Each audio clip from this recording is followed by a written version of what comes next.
Every foot of ground and every last inch of civilization is worth defending with your life.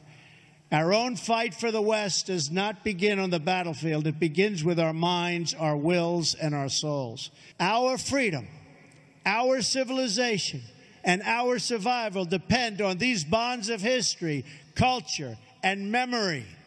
And today as ever, Poland is in our heart, and its people are in that fight. Just as Poland could not be broken, I declare today for the world to hear that the West will never, ever be broken.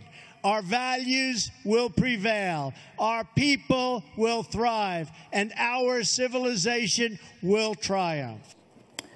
Now, when I listen to the speech, I keep thinking, what does a typical social justice warrior hear? All this stuff about civilization, the West, freedom, it's everything the modern left despises. And that part about defending with your life, it must sound like a foreign language to people who think pronouns trump patriotism. So it's no wonder the very liberal Vox writer Sarah Wildman said the speech sounded like an alt-right manifesto because it mentioned family and country. That's how normal stuff is viewed these days.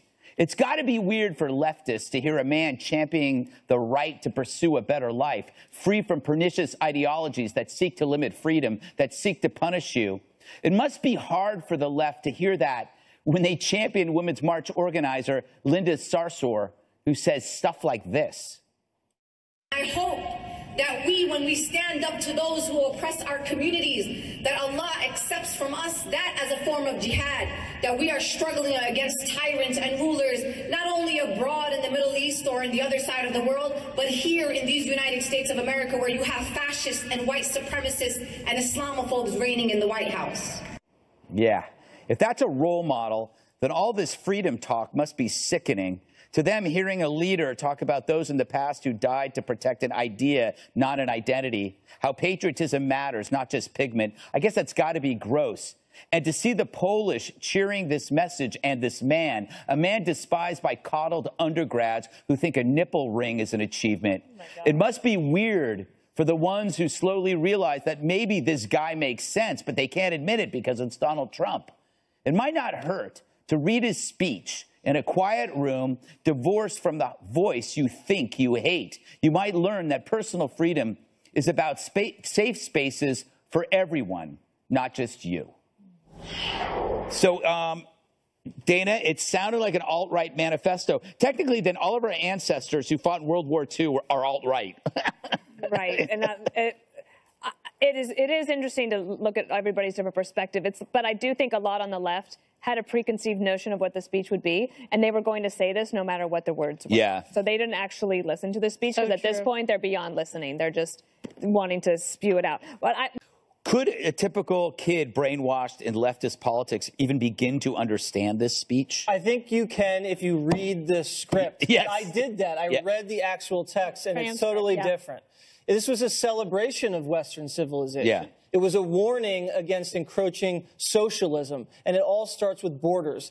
This was a celebration of borders. If you're a Polish citizen and your country has been invaded and your borders have been erased, it's still your land, Donald Trump was saying. And from that land comes culture and comes history and comes pride. And I think that's something worthy to celebrate.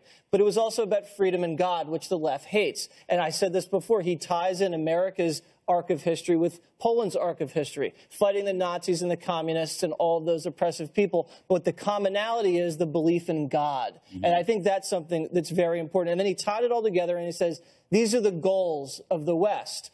Our goal is to defeat and destroy ISIS. Mm-hmm. Our goal is to defend our civilization. And then he did this kind of nifty pivot where he tied it into draining the swamp. Yeah. And he says these rules and regulations, you know, it's not about that. And it's not about the powerful, it's about the people. And he brought himself down to the streets. And we talked about that just a moment ago. And I think that's where he really connected. And you heard those chants, Donald Trump, Donald Trump. Mm-hmm. Yeah, Juan, I think a Democrat could have made that speech 40 or 50 years ago. right? Yeah, different time. I mean, what you think that he said and trying to like change it up. One of the things I thought that was most powerful was the prerequisite for the success of Western civilization is not material riches, economic prosperity, and military might on their own are not sufficient. Then he goes on to discuss about the confidence in core Western values such as free speech, the equality of women, respect for individual rights, the rule of law, and the affirmation of faith and family. That should have been fine for the left, and it should be really well accepted for people of faith and people of religious background, be it Democrat or Republican. Well, when he's going after the intelligence agencies and the news media, I think, boy, Vladimir Putin, he must think, gosh, this is great. Especially when he then criticized Vladimir Putin pretty strongly. We'll talk about that later, though, America. The president